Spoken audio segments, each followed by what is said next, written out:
Samantha Gash, a 31-year-old ultra-marathon runner from Melbourne, Australia, who undertook a grueling run across the diverse terrain of India to raise awareness on the multiple barriers to accessing education in our country, ended her over 3,000-kilometer run in Shillong recently, where she was welcomed very warmly. She had crossed 8 states in 12 weeks in her Run India campaign, even though just about 5 years ago, she was not a runner at all, as per her own admission. She has inspired many. In Shillong, young boys and girls joined hands with her and ran in the stadium. Samantha has visited 18 of humanitarian organization World Vision India's area development projects across India and got the opportunity to delve deeper into the challenges facing Indian communities. She has raised over 70,86,000 rupees for World Vision's projects working in areas of malnutrition, access to water and sanitation, child marriage and gender bias, which all present major obstacles to quality education in India. Education is such a powerful tool that can transform communities and can transform individuals' lives. And when I travelled to India in 2011, I had this little pipe dream. What would it be like if I one day ran across India and I did it to explore the barriers to education for children?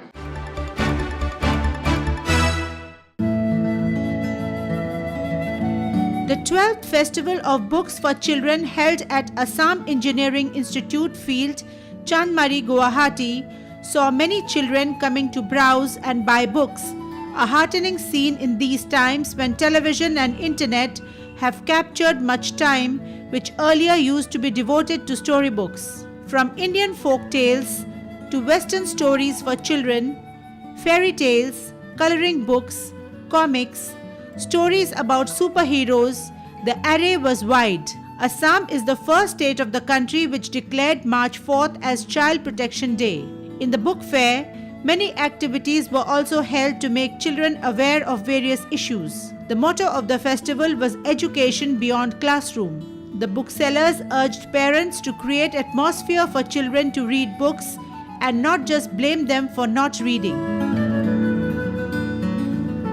When we complain that our children are not reading these days, but just mere complaining will not solve the purpose, because we need to create an atmosphere where children actually they sing, they dance, they paint, and through that process they also get an opportunity to read books, and then books should also be such so that there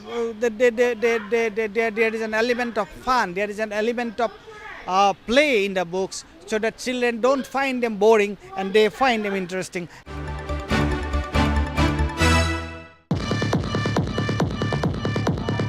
Beautiful slim girls in eye-catching outfits, both long and short, made in Western style out of Naga traditional textiles with ethnic jewelry to match, walked the ramp with elan and grace in their walks and smiles on their faces as they competed with each other to become the 26th Miss Dimapur.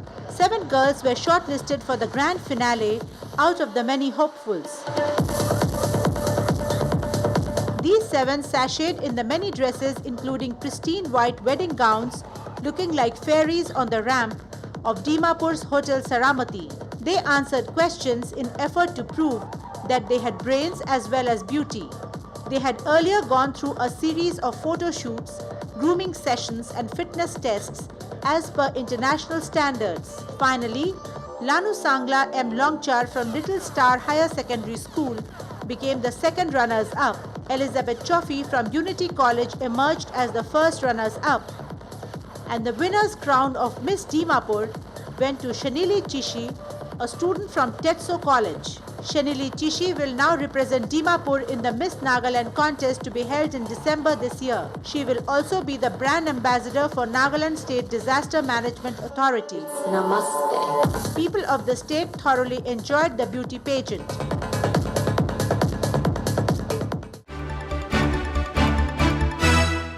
It's time now for us to slip into a short break. Stay tuned to this channel. We'll be right back.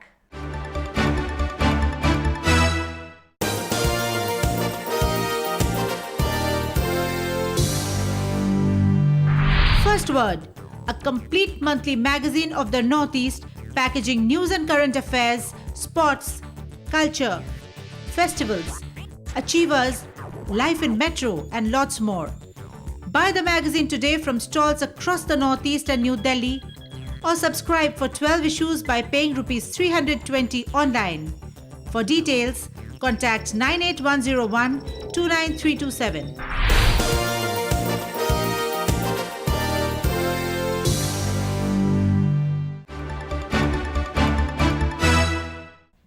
Welcome back. The traditional wrestling of Manipur, Mukna, is very interesting to watch. Recently, a festival of traditional sports, Mukna Jatra, was held in the state. Watch some glimpses of this thrilling event.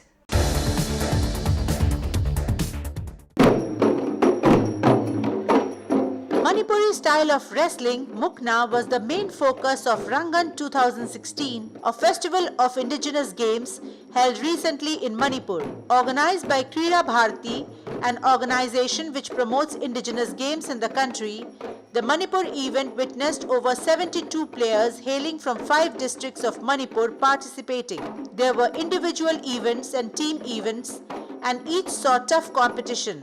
The prize money of Rs 2.5 lakh, Rs 1.5 lakh and Rs 1 lakh awaited the 3 winners of the team events, while Rs 1 lakh, Rs 75,000 and Rs 50,000 awaited 3 winners at individual competitions. Mukna as a style of wrestling is quite different from styles followed by most other states of the country. In Mukna style of wrestling, waistbands, which are called ningri, are vital pieces of cloth, as it is by the waistbands that competing players hold and try to overthrow each other. Catching hold of any other part of the opponent's body, be it neck, hair, ear, neck or legs, is not permitted. Any player who touches the ground with any other part of body except legs is considered to have lost. The traditional games called for traditional rituals also, including making of offerings of fruits, flowers, sweets, etc.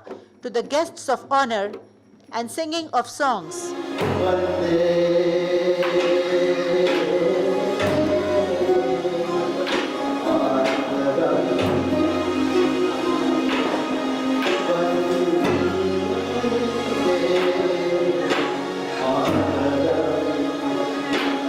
The occasion also witnessed Thangta, the martial art of Manipur.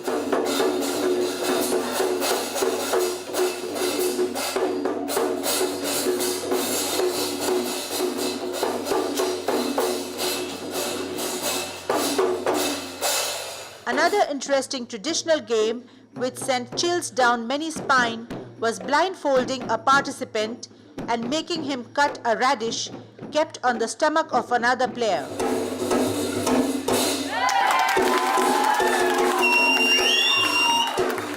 Muknaje sidrai amaronda di simbi nava miwatpa amadi masi dangte da yam kya lobiraktawa amadi sanaba players inge masi yam antarakpasina ko Muknaje muthra maramoi adubu sangstan kya amadi organization kya amna hona viduna ko Muknaje hingana kan hona vibse akoi makai dagi yam players makai yam taganinga.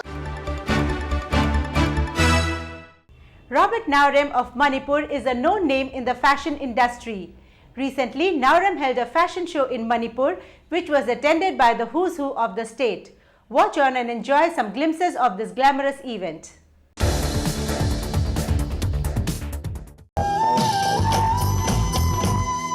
Royal Runway 2016, Fashion on the Streets. This was the name of the glittering fashion show highlighting dresses designed by celebrity Manipuri designer cum makeup artist and stylist Robert Naurem. True to the title, the show, which surprised everybody with having 2 sets of stairs in the runway, showcased many daily wear outfits, especially in the menswear section, with coats and pants, t-shirts, regular shirts, and trousers,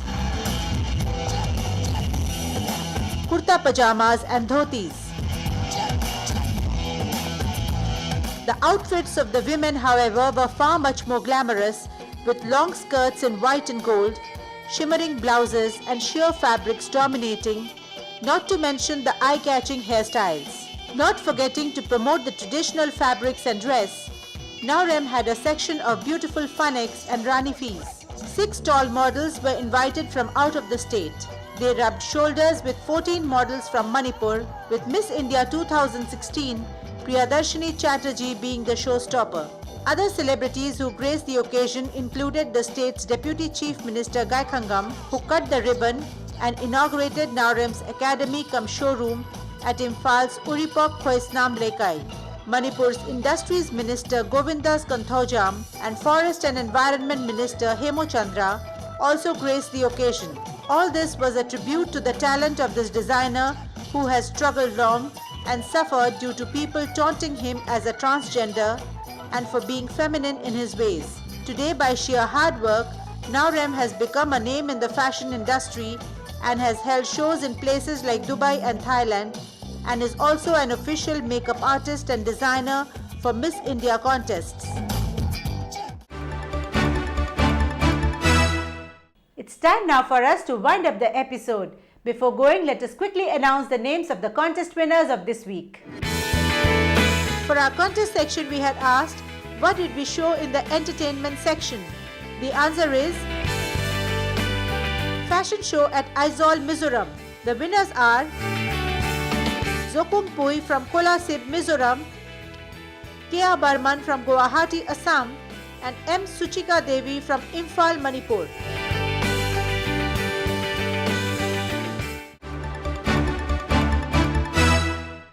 Congratulations all 3 of you. We will recharge your mobile phones with Rs 1000 each.